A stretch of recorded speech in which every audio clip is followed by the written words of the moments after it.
Okay, so today we are looking at Pirate Borg. So yeah, let's just get straight on into it, okay? Perhaps you were once a decent person, but that was long ago and in another place. Now you're a lowlife, a scoundrel, a pirate. Follow these steps to discover your vile nature. Okay, so number one. Roll on each of the tables on this page. Okay, so we get these, so let's do that. Alright, so we got a D6, a D12, and a D12. Let's roll our D6 container. Okay, we've got a 2, which is a bandolier. It's the thing that you wear as a sash across your chest, right? That's what a bandolier is, right? I think that's pretty cool, and I'm going to go along with that. A bandolier for 6 small items, so let's put that. Okay, so next we want a cheap gear. It's a 6. Okay, 6 is some weighted dice. Okay, that's interesting. Here they are. Here's the piratey dice, okay? And then we want some fancy gear. Let's do a fancy gear. It's a 2, which is a spyglass. That's perfect. That's what we all need. Every pirate needs that, right? So presumably we can put those things in our little chest piece thing, and we can carry them around with us. Okay.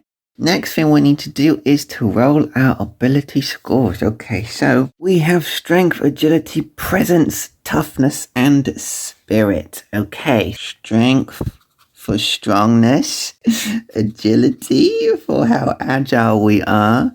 Presence is what? That's sort of smart and ranged and charm, okay. Toughness is our ability to hold our breath and things like that.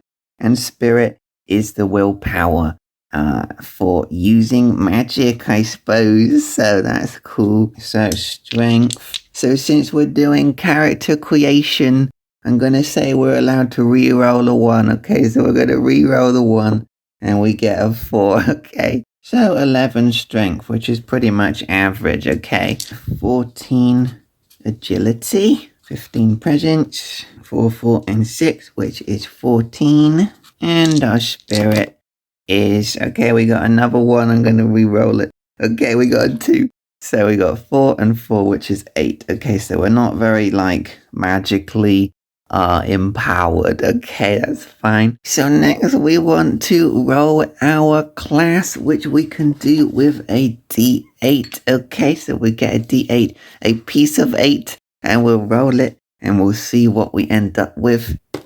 A 1. Okay, a 1. All right, so we're going to turn to 1. 1 is a brute, okay? So when you're not bashing, smashing, slashing, or crashing, well, that's all you really know how to do. You can't use arcane rituals, but your muscles are basically magic. Well, good, because our spirit was a low number anyway. So we get these modifications.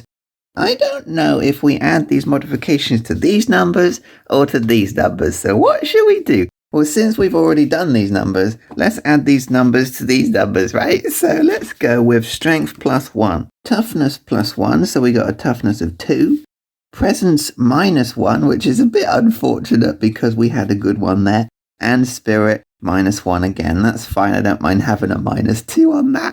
And yeah, they don't have to be like a huge, great big guy or anything like that. I mean, I know that's the stereotype, but they can still just be a good, smashy type of fighter, can't they? So let's take a look at our starting feature. You begin with a trusted weapon. It will never break, but you drop it on a fumble. Okay, what's its name? Oh, we get to roll what? We get to roll the weapon, so it's a D6, so let's roll it.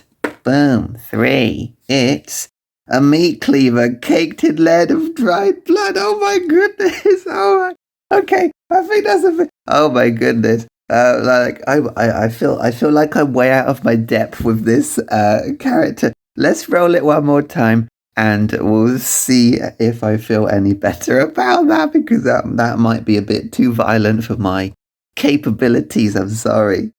It's a 3 again. Okay, we're going. Well, we're going with a big old meat cleaver then, aren't we? Caked in lead of dried blood, D4 damage, and on a damage roll of a 1, it spreads the disease from one of its prior victims. The target loses some... Okay, oh my goodness. Oh my goodness. Do we really have to have that, guys? Can I roll it again? I want this big anchor or something. I'm going to roll it one more time, okay? It's a 3! We rolled a 3 again. Okay, we're absolutely cursed to have the meat cleaver. Alright, well, we better lean into it. Alright, okay. Well, that's a bit gross and violent. Okay. We also have our health. What is our health? Toughness plus a d12. So let's roll that. We get a 3 plus toughness, which is 2.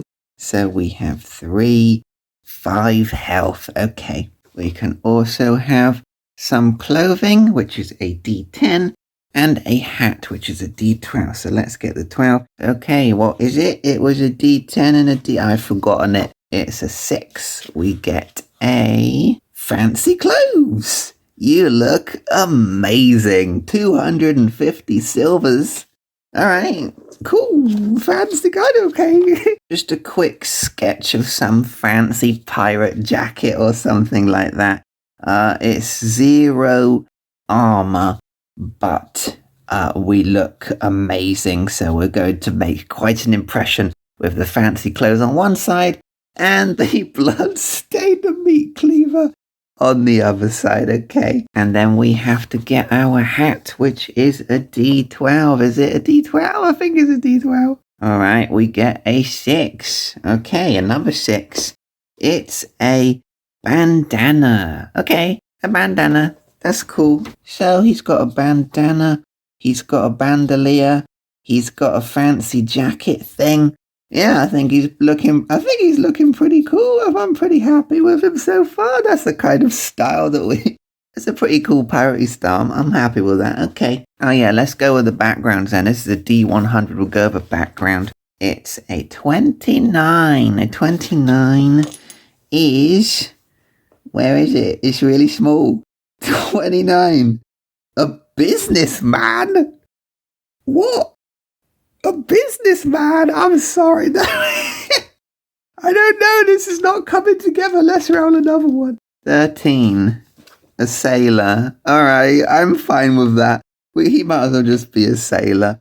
Let's pop him down as a sailor. Idiosyncrasies and unfortunate incidents and conditions. Let's take a look at those, shall we? Number 8 is... You become a murderous grump when hungry. Oh no! Oh my gosh. You know what? That is quite funny, actually. You become a murderous grump when hungry. Okay, that is quite funny. Oh my gosh. You are a known pirate. You face the gallows if caught. Yeah, that sounds pretty cool. Yeah, is a known pirate. I think that comes across coolly. And then we can have a thing of importance. Okay, so it is a D100 again. So let's take a look and see. We get a 90. A 90, okay. It's a wanted poster. Alright, I'll roll the wanted poster. It's a D4. Let's get that. It's a 1. A legend. Okay, we have a wanted poster of a pirate legend. Okay, do we know who that is? Could it be them themselves if they're a known pirate? It could be. They could have just picked up. I think that would be quite cool. I think it would be quite cool if this particular morning they're up and have just picked up their own wanted poster. How about that? I think that would work out pretty cool. So yeah, let's actually see how indeed they do start their adventure, because we have the cruising or whatever this is. So we need to get 4 D20. So let's do that. You are hung over for the lowest result in hours. Okay, so we have a 7, we have a 9, we have a 4, and we have a 3. Okay, so we're hung over. He's hung over for the lowest result in hours. So he's got a 3-hour hangover to start the day. and finding his wanted poster. And now we can actually look at the dice that we have, 7, 9, 4, and 3. So let's take a look at them all, shall we? 7, 9, 4, and 3, yeah? Okay, so here we go. So last night you started a riot with a ghost. You wake up in a gibbet cage. Oh no! And now you are missing a limb!